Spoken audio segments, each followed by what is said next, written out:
Okay. So what did you want me to say or talk about? Like so many things. Starting with Venezuela. Yeah. Most of these people that are desperate, that are leaving countries, are doing so not because they think they're going to go to the U.S. and get rich, but because their country has been taken over by a dictator and devastated. And in many cases, the economy has been ruined. They've lost their jobs. Inflation has taken over. They can't afford groceries or basic human needs.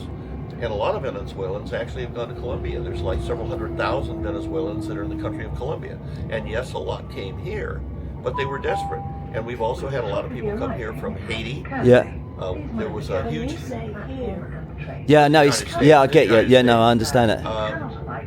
There was a huge earthquake in Haiti in 2010. Yeah. And the country fell apart. Yeah. And so we allowed a number of Haitians to come to the U.S. Yeah. and be protected. Yeah. But most of those people, they're not on welfare. They're Yeah. working. Yeah. They're taking taking jobs that are available. Yeah. And for often jobs that nobody nobody wants. else Yeah. wants, Like you know. picking lettuce.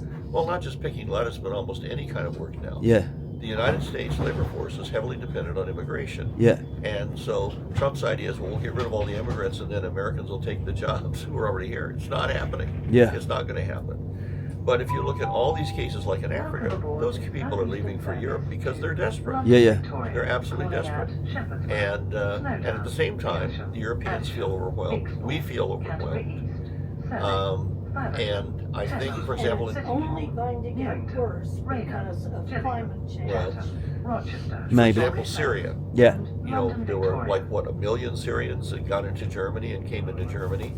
And unfortunately, that was very nice of Germany to do that, but it's created a lot of resentment among native Germans.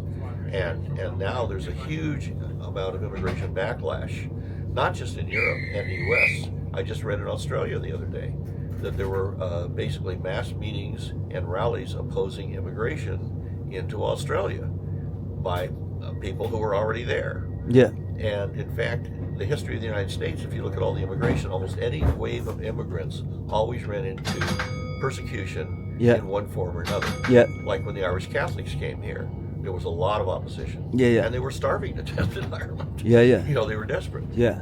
And I think the thing now is different. Is people are heading to England that have come through 12 safe countries, and they've had the money to feed themselves and travel through 12 safe countries where they're met by NGOs, charitable groups that will tell them how to get in and scam the system. Right. And it's mostly led by white English women for some crazy reason, Yeah. feminist type. well, there's no question that a lot of people are making money. Yeah. I mean, I read that Chinese are being smuggled into Mexico and then they smuggle them across the border into the U.S. Yeah. And they're paying like $60,000 a piece Yeah. Yeah. to drug gangs Yeah. or gangs out of China who are Yeah. getting the money. So who's really profiting? It's not the migrants, it's the gangs. Oh, absolutely.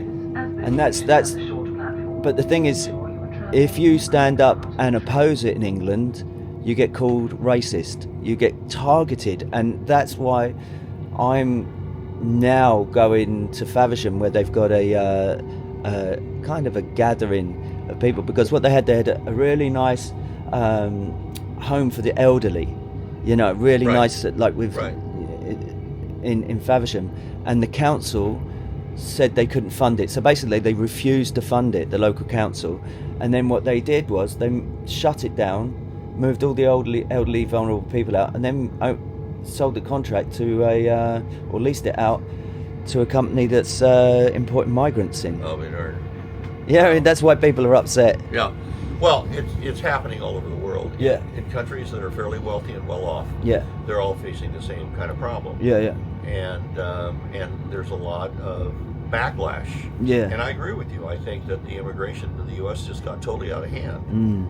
As far as the numbers, I mean, it was just beyond all reason. New York got crazy, didn't it? It Well, destabilized. one of the problems is a lot of people were going into Texas, and Texas was putting them on buses and sending them to New York and Illinois. Oh, yeah, and yeah. Texas California didn't work. They're a and different state, Colorado. right? Oh, yeah.